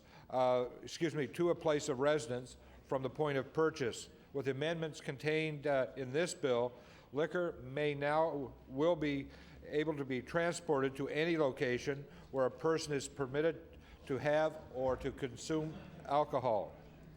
Of course, Mr. Speaker, it will also continue to be an offense to open or consume liquor inside a vehicle. These offenses will be prosecuted as usual. Mr. Speaker, I believe these changes will go a long way to providing some much-needed clarification on the issue of open versus unopened liquor in vehicles. I move for second reading. Thank you. The honourable member for Cape Breton Nova. Thank you, Mr. Speaker. Thank you. This is a good bill, Mr. Speaker. Mr. Speaker, it brings clarity to the transportation of alcohol in vehicles, Mr. Speaker. This law, Mr. Speaker, is a law that caught up with common sense. It's most residents of Nova Scotia are responsible when transporting liquor in their vehicles. It was unfortunate that an issue had to come to light where an individual who had been charged, even though the alcohol was unopened in his vehicle. I'm very glad that this bill is going through, and hopefully it'll bring clarity to the residents of Nova Scotia on what they can do when they're transporting liquor. But again, I say most Nova Scotians are responsible when transporting liquor. So this is a bill, I congratulate the government. This is common sense. This is actually catching up with something that's got clarified and make it a lot clearer for the people of Nova Scotia when they go through the drive-through stores and put their liquor in their vehicle, that they understand now what the law is, Mr. Speaker. And I thank you very much, and I look forward to this bill going forward. Thank you. I recognize the honourable member for Richmond. Thank you. I thought you were going to say that. Mr. I can understand why. Mr. Speaker, just a few brief words on the Bill number 152, the Liquor Control Act. And as has been said, it's been a clarification of the law, and there was some confusion regarding exactly how the previous rules were to be applied. And as has been mentioned, it took actually an incident. Ironically, I believe he was an ATV reporter, if I'm not mistaken, or cameraman, and it quickly became public of just how the old rules didn't really make sense. And so it brought about these changes. Unfortunately, the government recognized, Mr. Justice pretty much immediately, that the law just wasn't doing what was meant to be done. Mr. Speaker, I think it's important to point out that in no way would these changes diminish or in any ways put in jeopardy the very strict rules that our province has adopted against drinking and driving. And I think Nova Scotians have become extremely responsible in recognizing the importance of putting a complete end to that practice at all times. And I think what this rule certainly makes it clear is as to how liquor is to be transported. I remember there was often be arguments as to if you had an open bottle of liquor, whether it could actually be stored anywhere in the vehicle to be transported, and some would argue no, even if it's in the trunk or even wherever you put it, if it's open, it's considered open liquor and you could be charged. There was always confusion about that, and confusion about whether you could put something in the back seat of a car, or especially in the case, I believe, what brought this all about was a pickup truck, which basically you have a tiny compartment behind the seat, between the seat and the cab, and which isn't very big, and that's what brought us to where we're at. So clearly these changes will hopefully clarify the rules, make it easier for our police forces to clearly understand as to what the rules are. And again, it's an opportunity for us to support the efforts of Mothers Against Drunk Driving and remind Nova Scotians again of the perils of drinking and driving, and hopefully this bill will bring some clarity and will make it easier for Nova Scotians to understand what the rules are. And we'll certainly be supporting this bill as it goes forward, and look forward to any proposed changes to it. Thank you, Mr. Speaker. Recognize the Honourable Minister responsible for the Nova Scotia Liquor Corporation. Be closed debate on Bill 152. The Honourable Minister. Thank you very much, Mr. Speaker, and I want to thank the members opposite for their comments on this particular piece of legislation. I do very much appreciate the support of the entire House in moving this forward, because it is an important amendment that clarifies the issue of opened and unopened liquor, and certainly is a common sense practical issue of if the seal has not been removed or the liquor has not been opened, that it's an issue of transportation, and clearly the bill strengthens the definition of previously opened liquor, how it is to be transported in a vehicle. So with those brief comments, Mr. Speaker, I close the debate on second reading of the bill. Motion is for second reading of Bill 152. Is the House ready for the question? All those in favor say aye. Counterminded nay. Motion is carried. Bill 152, entitled An Act to Amend Chapter 260 of the Revised Statutes 1989, the Liquor Control Act. Or the Bill 152 will be sent to the Committee on Law Amendments. The Honourable Government House Leader. Mr. Speaker, would you please call Bill number 148, the Justice Administration Amendment 2005 Act? Bill number 148. The Honourable Deputy Premier. Mr. Speaker, on behalf of the Minister of Justice, I move second reading of Bill number 148. The Honourable Member Cole Harbour Eastern Passage. Thank you, Mr. Speaker. This is a piece of legislation we've become used to in this House, at least under this government, where we have what I guess, for lack of a better term, is called an omnibus justice bill. Sometimes there's little hidden nuggets in it. In this one, I haven't noticed them yet. There may be still some ticking time bombs to come out, but nothing that I've noticed of yet. And based on our at least preliminary look at before second reading, we don't see any particular problems with this. This is all good housekeeping changes to the legislation. Look forward to hearing at law amendments if there are any organizations out there that may be impacted by this, and whether they have any concerns, and then based on that, we'll see where it goes. Thank you. Thank you. I recognize the Honourable Member for Richmond. Thank you, Mr. Speaker. Again, on the Justice Administration bill, Bill number 148. You know, I've spent time speaking in this House, expressing concerns about these Justice Administration Acts, where the government would try to amend significant amounts of legislation under one bill, and when the government had a majority, it was often that things would be slipped in the bill that, while there might have been 30 changes, there may have been 2 that were objectionable, yet the rest were fine, and yet it was impossible for us as opposition, when there was a majority, to be able to get the government to split the bill, instead saying that if you're voting against the bill, you're voting against all the changes. So, and even if we were voting against the bill, they had a majority, it didn't really matter anyways. Fortunately, the people of Nova Scotia have sent this government back with a minority. And the message right from the start, as far as us as justice critics, and I know my colleague from Cole Harbour Eastern Passage agreed, was to send a message to the Minister of Justice that we wanted to be consulted prior to any of these Justice Administration Acts coming forward, to make sure that there wasn't anything controversial located in the bill, because clearly we were now in a position to force the government to split the bill, or even worse, to have to vote down a bill because of any objections that we might have with it. So in this case, I'm pleased that both in this session and the previous fall session, the Minister of Justice did meet with the justice critics of both caucuses, opposition caucuses, to discuss the bill with us beforehand. Not only the Justice Administration bill, but in fact, he's pretty much made it a practice of discussing with us any justice-related bills he was going to bring forward, which I want to commend him for, and would encourage all of his other colleagues that they do the same with their own critics. It makes it easier when bills come forward, when you've got advance notice and you have a chance to discuss any concerns with the staff of the department and with the minister. So, as has been mentioned by the NDP justice critic, there's nothing on the face of this bill that causes some concern, but again, the importance of the law amendments process allows any groups or individuals who have concerns of the bill to bring them forward to us. And in the past, quite often, they've been able to find some concerns which weren't readily apparent to the opposition or even to the government, and which has allowed us to bring about changes to make the legislation even stronger. So I'm not sure if that'll be the result coming out of law amendments with this bill, but the process is there, and I do look forward to the bill moving forward. and for the government to be prepared for any proposed changes to the legislation. So with that, Mr. Speaker, I will end my comments on the Justice Administration Act. Thank you. I recognize the Deputy Premier to close debate on Bill number 148. The Honourable Deputy Premier. Mr. Speaker, I'm pleased to move second reading of Bill number 148.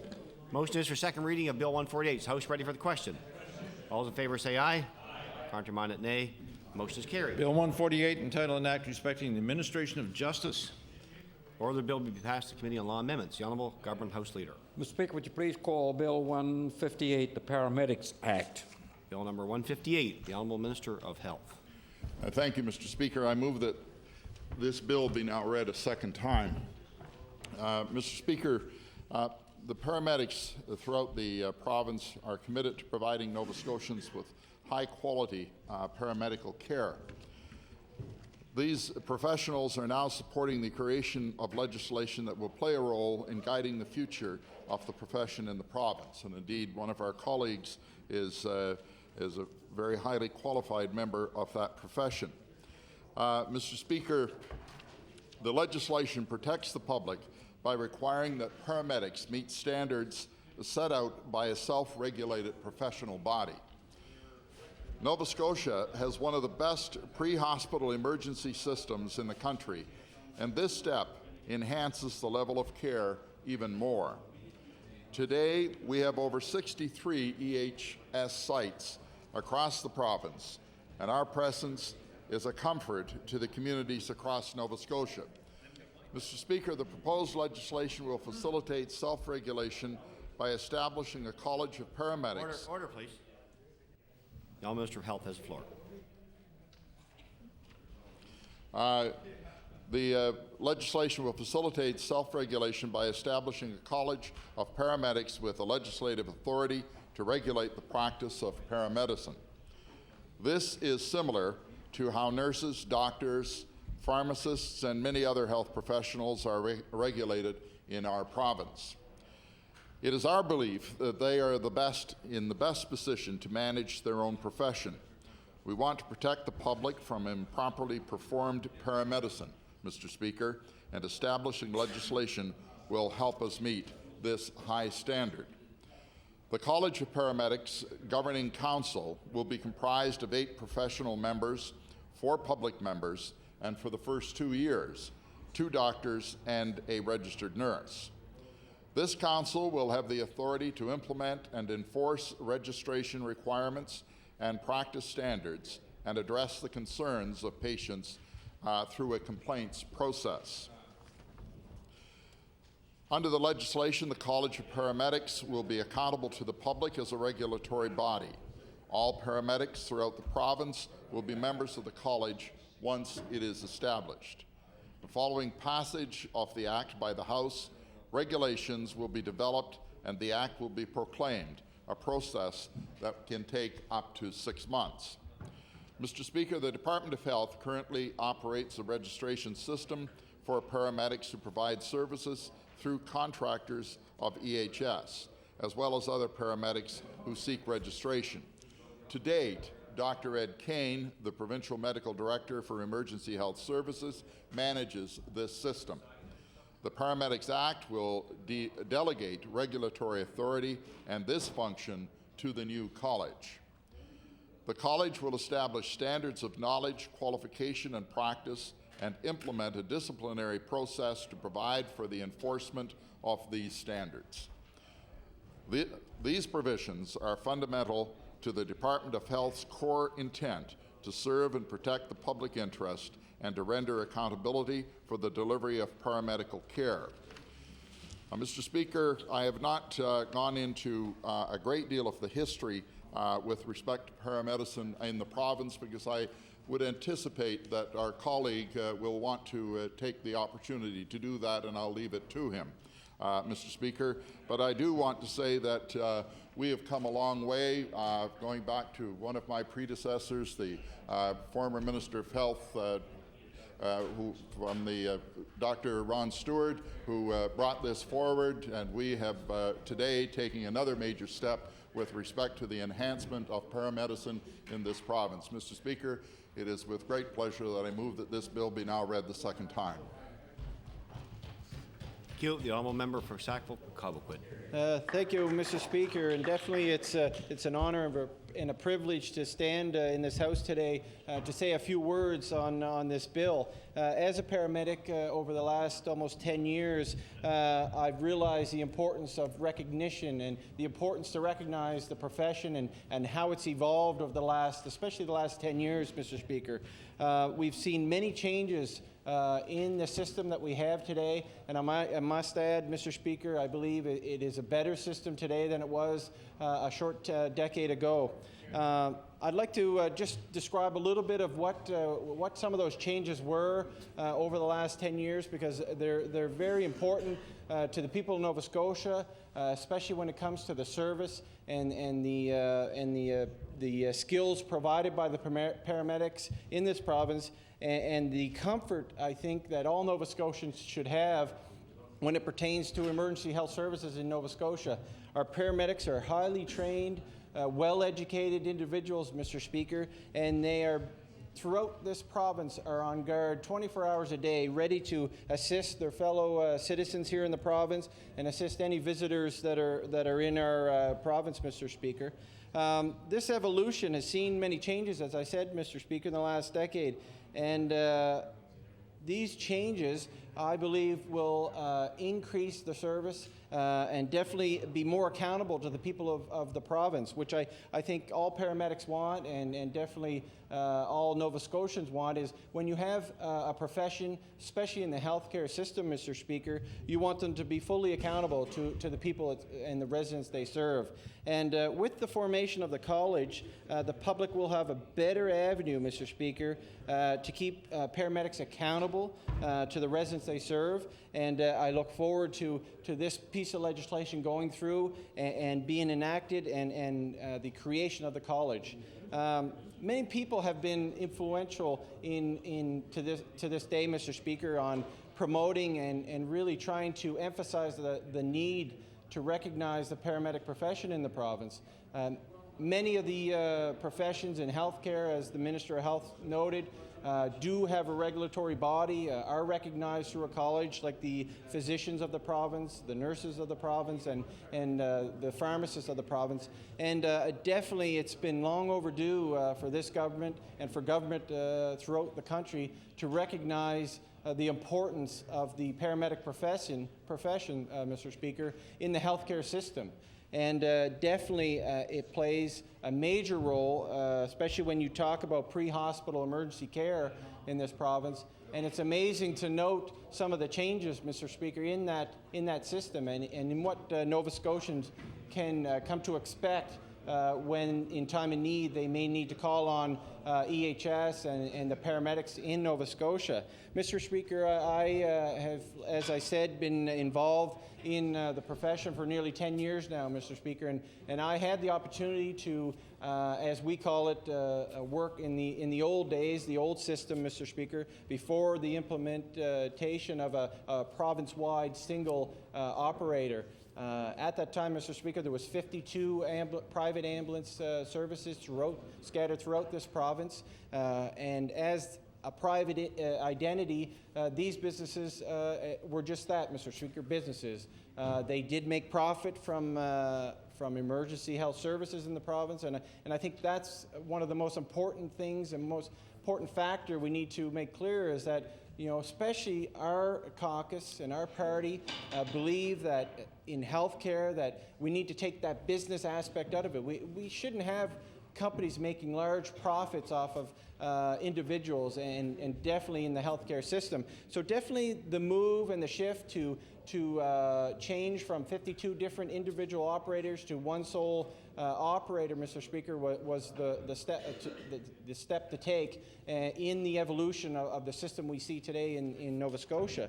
At the time, I know there was some areas of the province that didn't want to see that. But, Mr. Speaker, with the old system of 52 operators in the province, it really divided the province into areas. It was very much a territorial type business, Mr. Speaker, when myself working for Arsenal's ambulance in Lower Sackville would come to the city, to the old VG Emerge or the old infirmary site, and bring a patient in and deliver the patient to the emergency room. And on our way back to our area or our region of Sackville, if we came across an emergency, we could lend assistance to that person, Mr. Speaker, but I tell you, we weren't allowed to transport that patient.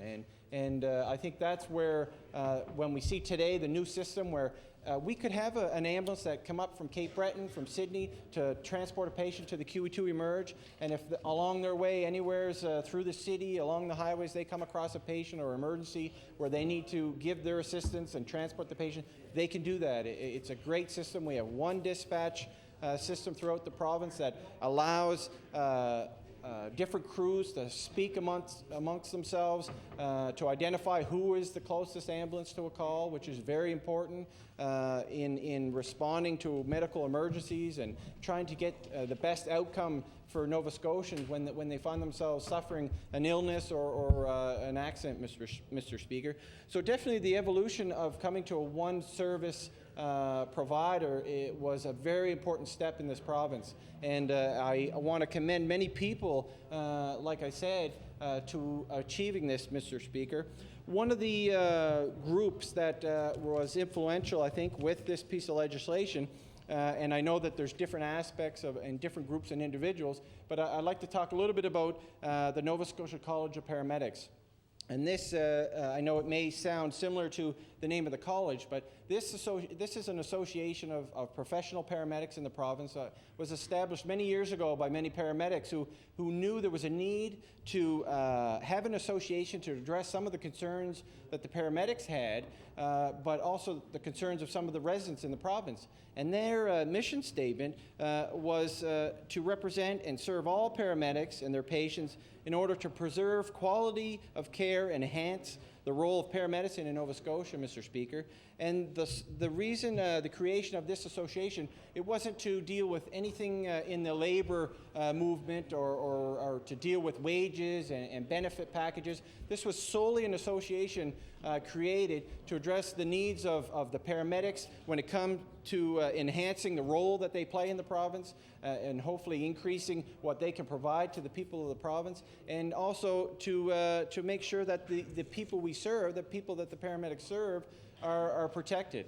And the College of Paramedics, the Nova Scotia College of Paramedics, were active and are still active in many aspects to enhancing healthcare in not only in Nova Scotia, Mr. Speaker, but throughout the country. Because the association is also linked with the Paramedic Association of Canada, which is a national body that represents all the associations throughout the provinces across this country, and definitely are active in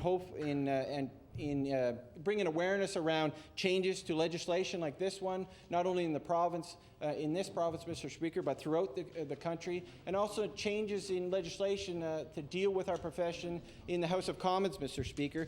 They, several years ago, participated in Lobby Week up in Ottawa, where representatives of the Association in Nova Scotia met with many MPs from all parties across this country, and to try to bring awareness around the importance to for government and for different departments to look at paramedics as a profession where you can go to seek knowledge about, especially about pre-hospital care and definitely health care, Mr. Speaker.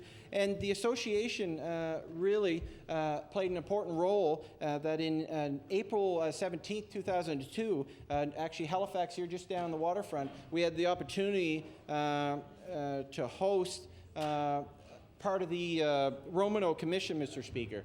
And the president of the time of the Nova Scotia College of Paramedics, Mr. Jay Walker, who's a paramedic, was one of the gentlemen who presented some findings and what we think that the outlook of healthcare in Canada should go, and it was a very important step for our association, which I belong to and had the honor to be a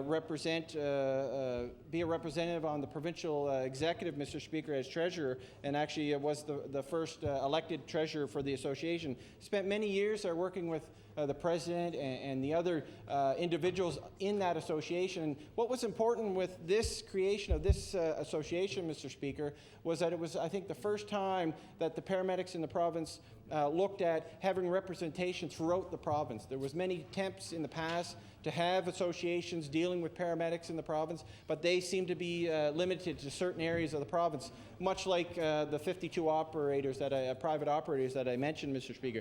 So with the creation of this association, they definitely broadened their scope and had opportunities for members from all healthcare regions to participate and be members of the executive. And I must add, Mr. Speaker, that today it's still up and running and are playing an important role in many of the functions in our community. And that's the other thing I wanted to mention was that paramedics in this province don't just deal with promoting their profession and hopefully enhancing legislation for paramedics, but they play an important role in their communities, Mr. Speaker.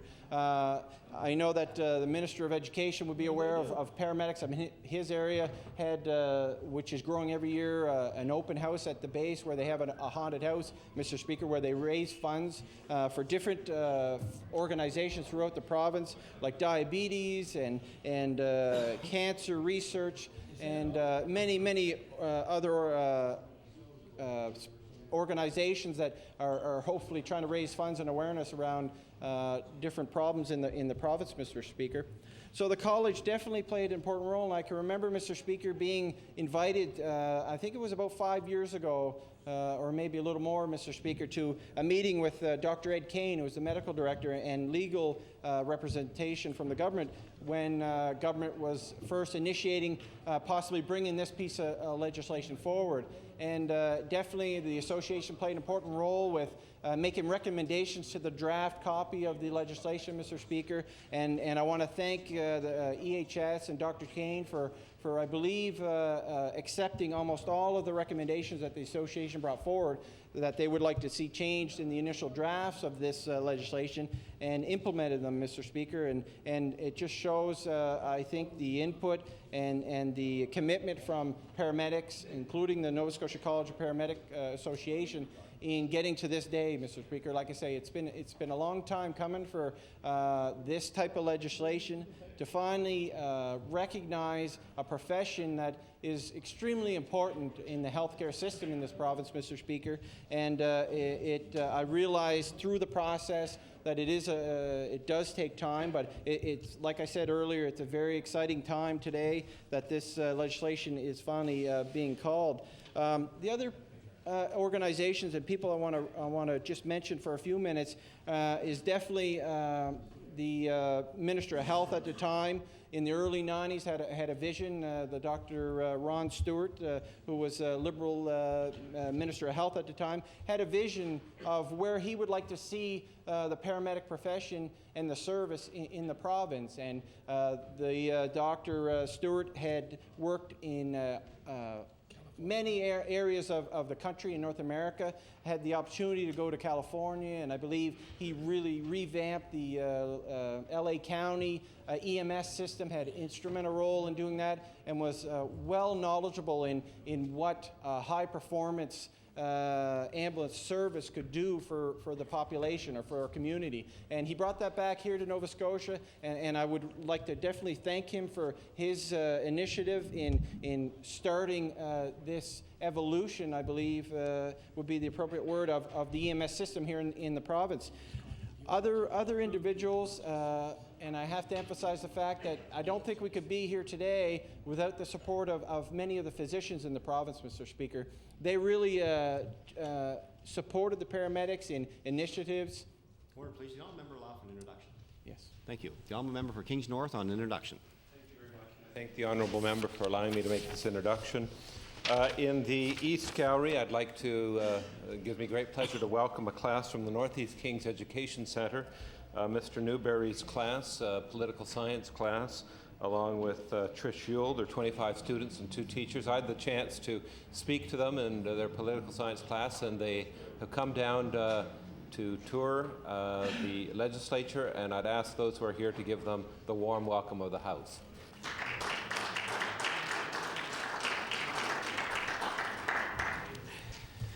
Welcome our special guest to the gallery today, and hope you enjoyed the proceedings. Thank you. The Honourable Member of Sackville-Cobequid has the floor. Thank you. I too would like to recognize and welcome the students here today. I hope you enjoy the proceedings.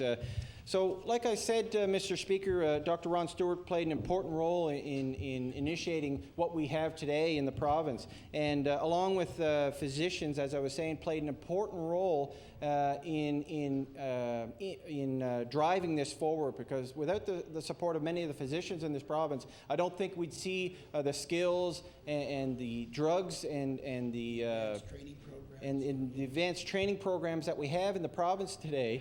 If it wasn't for some of the support of these physicians. And physicians like Mike Murphy, who played an important role with bringing the early days and the early initiatives to the evolution of the EMS system in the province. The other couple of physicians I'd like to mention, and I know I'll probably forget a few, Mr. Speaker, but definitely Dr. Dave Petrie, who's one of our medical control physicians in this province, has given a lot of his time and energy to the cause of promoting our profession, to increasing the skills that we do and the medications and the service we provide to the people of Nova Scotia. But mostly I'd like to thank the medical director for the whole province, Dr. Ed Kane, who really, his vision of where we should be was important to get a lot of the initiatives that we have on the ambulances today, Mr. Speaker. As we know today, and I'd just like to clarify a little bit about how we have our registered body today and what it will look like tomorrow, is that we definitely work under Dr. Ed Kane's license, if you want to say, Mr. Speaker, and he does have in the works right now, or there is in place right now, a way to recognize and hopefully evaluate paramedics and their conduct and competency. They do have a board or a committee that looks at complaints and definitely reviews any concerns that Nova Scotians have when it comes to the medicine they may have received from paramedics in the province. So it's not a huge change from what we have now to creating this college, Mr. Speaker, but what it does is I think it gives a better avenue for the public to have input. It definitely will allow them to sit on the board and make recommendations and look at possibly addressing concerns that residents have or any complaints. And the paramedics welcome this, Mr. Speaker. They're well aware of the implications of creating a college. It definitely gives, I think, a better access for the public to look at potential problems or any problems with paramedics may have done during their performances. And I think they really understand the need for this and really welcome the idea of this easier and I think quicker access for public input on the safety of the residents of Nova Scotia. Mr. Speaker, the other individuals I'd like to make comment about are the many paramedics in this province who have worked and continue to work to promote our profession to the best of their abilities. In the early days, they've worked long hours and still had the energy to work after hours to bring this piece of legislation